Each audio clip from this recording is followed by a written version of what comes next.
Cost, the loss of... If someone were to take a piece of paper and ask you, how much did this cost? What would the answer be?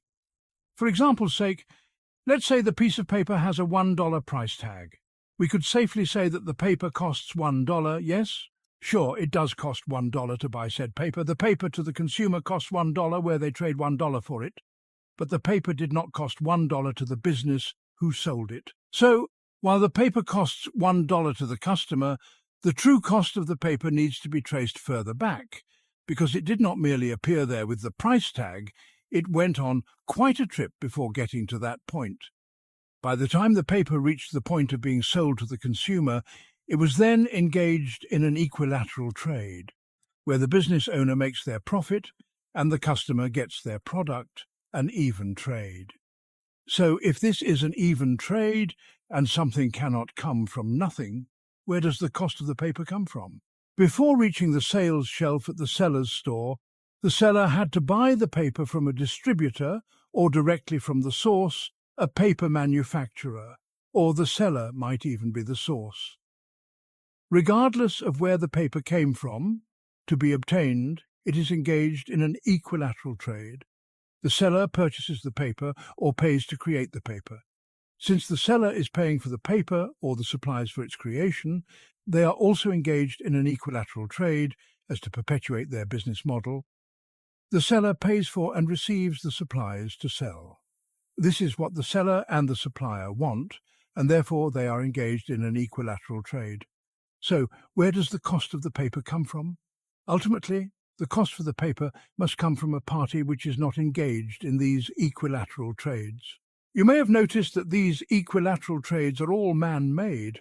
This is because it's business, a man-made construct for man-made gain.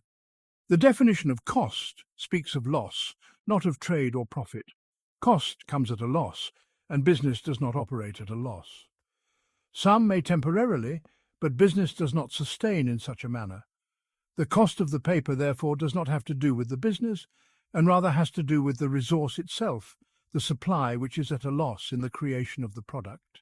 The cost of the piece of paper is the life and body of the tree and nothing more. The supplies and overhead that go into transforming the tree into the paper are all collateral which the business risks in order to profit from. The guaranteed cost, the definite impact, the loss, is felt, not necessarily literally felt, by the resource which is being taken. There was a tree, now there is not, the tree is lost, the paper cost the tree. So in systems which require mass deforestation to sustain a business, what is the cost? The deforestation is the cost, not the monetary values that the business incurs to perpetuate their beloved system. Such a cost on the side of the business does not exist. It is an investment. It is not a loss. The business is acting out an exchange that is an equilateral trade rather than a loss. They choose to do this as it's their desire, and in their interest to spend money and resources to make money and resources. They are nurturing their system. There is no loss involved, even if they are not making profit. From a human-centric perspective, one might believe loss to be experienced, but ultimately, when viewing from a greater sense, there is no loss experienced as it is a trade. The only cost is that those who truly lose by receiving no trade back to them. In systems where meat is the product, where does the true cost lie? Where is the ultimate loss? Well, the meat comes from the animal, yes.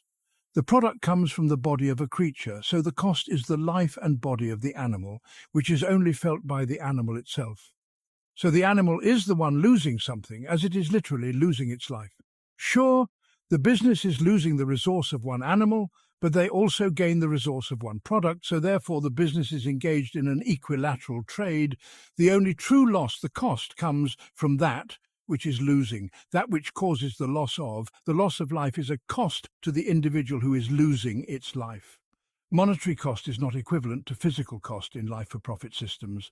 This is simply because these business systems are built to trade life for profit. The emphasis of this point is on profit. They aim to profit off their business actions, meaning they will inherently aim to achieve something greater than a one-to-one cost-to-sell trade. So if cost is that which causes the loss of, then to determine the true cost of things, we must view exchanges and ask ourselves who is truly losing, who is at a loss after the exchange.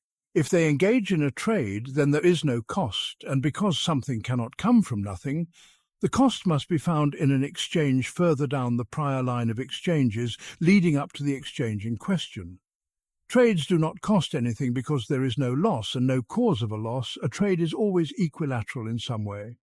With a loss comes one who loses, a victim. Business transactions do not create victims, but harvesting resources can. So when viewing systems, life for profit or life for life, it is important to bear witness and understand who is truly bearing the cost, who is truly paying for the desired product, and where the desired product is coming from. With an understanding of the true bearer of the cost, we can begin to view things from a less human-centric paradigm, which will give us a greater understanding of the true realities of our actions.